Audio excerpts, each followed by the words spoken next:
शुरू। माननीय सभापति महोदय, मैं आपका बहुत आभारी हूँ जो आपने मुझे इस बिल पर बोलने के लिए समय दिया है। यह जो बिल सहकारिता समिति को एक समिति में भेजने का निश्चय किया गया है, जिस पर कल से बहस हो रही है, उस पर मैं आपके आदेश से कुछ कहना चाहता हूँ। श्रीमान, इस बिल को देखा जाए तो यह समझ में आता है कि यह कोई नया बिल नहीं है, बल्कि जो सन 1912 का कानून है उसी की लाइन पर बनाया गया है और कोई नई बात नहीं रखी गई है। श्रीमान, इसमें सहकारी खेती की बात रखी गई है। अगर यह कहा जाए कि यह कोई नई बात नहीं है तो गलत नहीं होगा। जहाँ तक सहकारी खेती का संबंध है तो उसकी तरफ जनता और विशेषकर किसानों का बिल्कुल कोई झुकाव नहीं है और उनका झुकाव न होने के कारण उन्होंने उसे उस सीमा तक नहीं अपनाया जितनी सरकार को आशा थी। श्रीमान, आपको मालूम है कि नागपुर कांग्रेस में यह प्रस्ताव पास हुआ है कि सहकारी खेती कराई जाए। पूरे देश में इस समय इसका जोर चल रहा है और इसको लाने के लिए न मालूम कितने रूप रखे गए हैं। यह कहा गया है कि इसके अंदर कोई जोर नहीं है। अभी एक माननीय सदस्य कह रहे थे कि राजनीतिक पार्टी के लोग यहाँ पर सहकारिता के संबंध में कुछ कहते हैं और बाहर किसानों से कुछ और ही कहते हैं। वे किसी से यह भी कहते हैं कि तुम्हारी जमीन छिन जाएगी।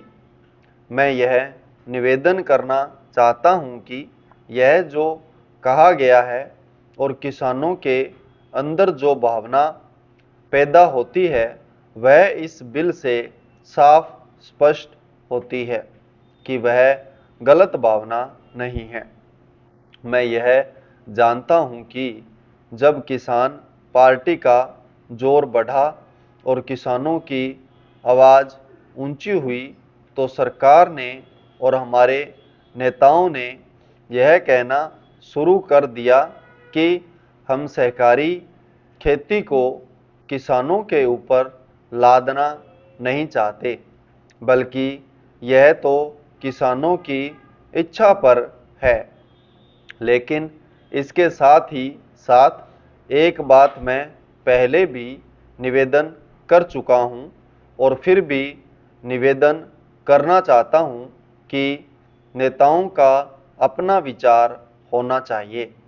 किसी सभा में जब यह कहा गया कि यह जो सहकारी खेती शुरू की गई है यह तो अंत में सामूहिक खेती की तरफ ले जाएगी। माननीय सभापति महोदय, उन्होंने साफ कह दिया कि अगर सामूहिक खेती होती है तो इसमें भी मुझे कोई आपत्ति नहीं है।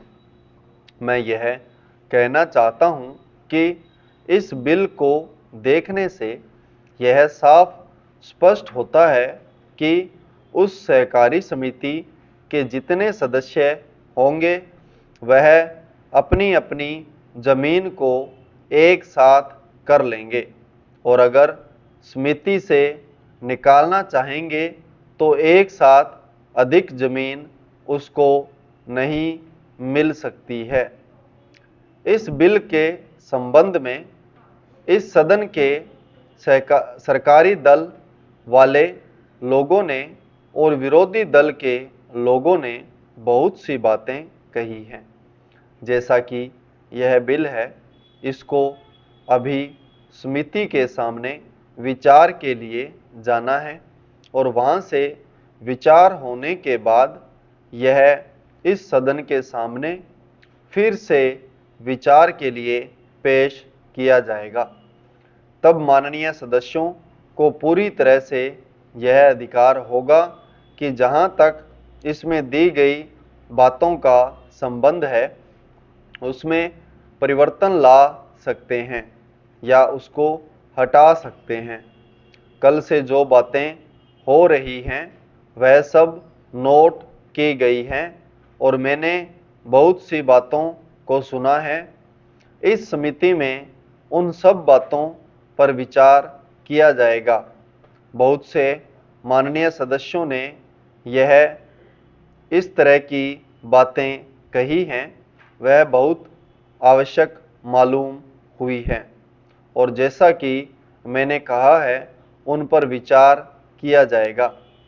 जहाँ तक सहकारिता का संबंध है, चाहे सरकारी दल वाले माननीय सदस्य हों, चाहे विरोधी दल वाले माननीय सदस्य हों, सबकी यह मांग है कि जब हम जनता के राज में विश्वास करते हैं और अपने यहाँ जनता का राज स्थापित कर लिया है और जबकि देश में गरीबी है और उसका गलत लाभ भी उठाया जाता है, तब सहकारिता की बहुत आवश्यकता है। इसको रोकने की आवश्यकता है, यह सभी लोगों की राय है। जहाँ तक इस सहकारी बिल का संबंध है, बहुत से माननीय सदस्यों ने बहुत सी बातें इसके संबंध में कही हैं। मैं सब बातों का विवरण में तो उत्तर नहीं दे सकता हूँ, लेकिन मैं थोड़े में विशेष बातों का उत्तर देने का प्रयत्न करूँगा। जैसा मैंने अभी कहा, जब हमने अपने यहाँ जनता का राज स्थापित किया है तो हमें अपने समाज के ढांचे को बदलना पड़ेगा। हमारे यहाँ गरीबी और अमीरी चली आती है, हमारे देश में एक गहरी खाई चली आती है और आज भी समाज में गलत लाभ उठाया जाता है। संपूर्ण विराम।